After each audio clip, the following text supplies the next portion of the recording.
నాడు నారాయణుడు గరుత్మంతునితో దాన్ని ఇప్పుడు మనం తెలుసుకుంటున్నాం. అసలు ముందు వ్రతం అంటే ఏమిటి, ఎందుకు చేయాలి అనేది చెప్పాడండి. ఇక్కడ ఈ వ్రతాలవి చేయగలమా అనే ప్రశ్న. కానీ మానవుడు చేయవలసింది ఎప్పుడూ ఒకటి ఉంది. అదేమిటి అంటే చిత్తశుద్ధి కోసం ప్రయత్నం. చిత్తస్య శుద్ధయే కర్మ, ఇది పెద్ద నిర్వచనం. రెండవ నిర్వచనం ఏంటంటే కృతఘ్నస్య నివృత్తయే.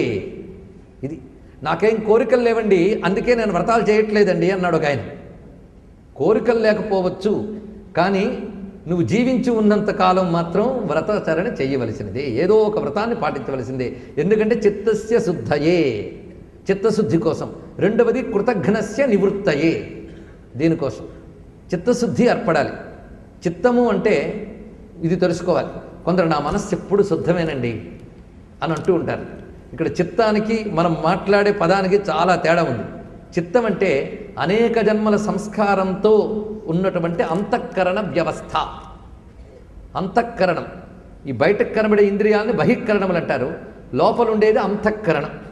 ఇది పని తేడా బట్టి చిత్తము, మనస్సు, బుద్ధి, అహంకారం అని వ్యవహరింపబడుతూ ఉంటుంది. ఈ చిత్తంలో అనేక జన్మల సంస్కారములు గూడు కట్టుకుని ఉంటాయి.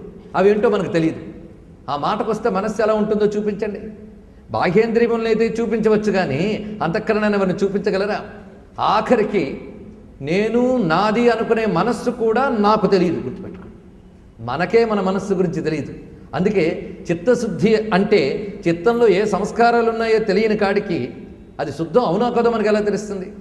ఒకటి, పూర్తి శుద్ధమైతే కాదు. పూర్తి శుద్ధమైతే జన్మే దొరకదు. చిత్తంలో పాప పుణ్య ఉభయకర్మ మిశ్రమమైన సంస్కారాలు దాగి ఉంటేనే మానవ జన్మ వస్తుంది. అందులో కొందరికి ఎక్కువ తక్కువలు తేడా తప్ప అందరికీ రెండూ ఉంటాయి. పాప పుణ్య సంస్కారములు రెండూ ఉంటాయి, సుఖదుఖానుభవాలు రెండూ జీవితంలో ఉంటాయి. భగవంతుడి జన్మ ఎందుకు ఇచ్చాడంటే మానవ జన్మ ఈ ఒక్క జన్మ మాత్రమే చిత్తశుద్ధి చేసుకోవడానికి అవకాశం ఉన్నది. అది ఎలా చేస్తారు? దీనికి సంస్కారములు, కర్మలు అందుకోసం వచ్చాయి. ఇతరులైతే కర్మలు కోరికల కోసం చేస్తారు. వాళ్ళకి కర్మ ఎందుకు చేయాలో చెప్పక్కర్లేదు, వారి కోరికే వారికి ప్రేరణ. వారి కోరికే వారిని కర్మ చేయించడానికి ప్రేరణ కలిగిస్తుంది. నాకు ఫలానా కోరిక తీరాలని ఒక వ్రతం, తీరితే మరొక వ్రతం ఉంటూ ఉంటాయి కదండి. మనకి తీరాలని తీరితే ప్రతి వారికి ఉంటాయి. కానీ ఇక్కడ కోరికలతో నిమిత్తం లేదు, చిత్తం శుద్ధం కావాలి. శుద్ధంగా చిత్తం లేనప్పుడు భక్తి కానీ జ్ఞానము కానీ లభించదు.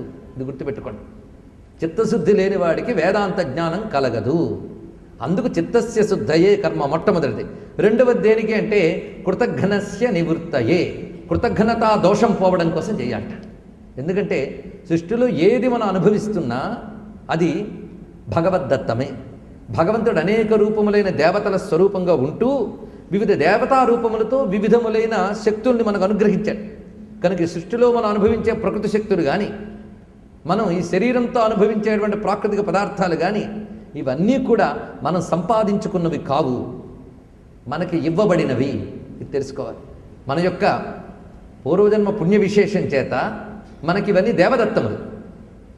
ఈ అగ్ని, వాయు, సూర్యాది పంచభూతములు కానీ, వాటిని అనుభవించగలిగే ఇంద్రియములు కానీ, మీకు ఎంత చక్కటి ఆహార పదార్థం ఎదురుగా ఉన్నా తినగలిగే నోరు, అరిగించుకోగలిగే ఉదరం ఉండాలి కదండి.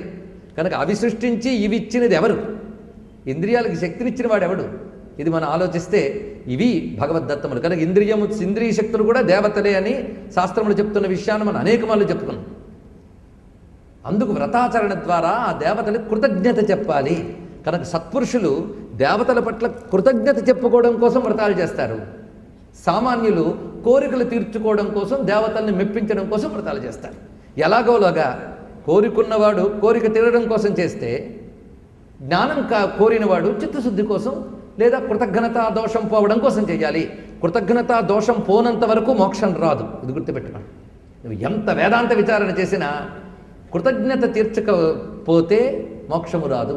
అందుకే అప్పు తీర్చని వాడు మళ్ళీ వెనక్కి రావాలా లేదా చూడండి. అప్పు తీర్చకపోతే మళ్ళీ వెనక్కి వచ్చి తీర్చవలసిందే. అందుకు అప్పు తీర్చడం ఎలాంటిదో ఈ కృతజ్ఞతా దోషాన్ని పోగొట్టుకోవడం కూడా అలాంటిదే. దేవరుణం తీర్చుకోవాలి.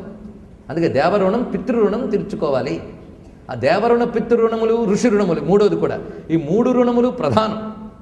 ఈ మూడు రుణములు తీర్చుకోవడం కోసమే వ్రతములు, సత్కర్మలు ఇవన్నీ చెప్తున్నారు. అంతేగాని పొద్దుట్లేచిన దగ్గర నుంచి కొందరికి ఒకటే కర్మ. ఏమిటి? వండుకోవడం, తినడం, సంపాదించుకోవడం, మళ్ళీ వండుకోవడం, తినడం, సంపాదించుకోవడం, పడుకోవడం. ఇంకోటి ఇదే జీవితం అనుకునే వాళ్ళది పాప జీవనము అని అంటారు.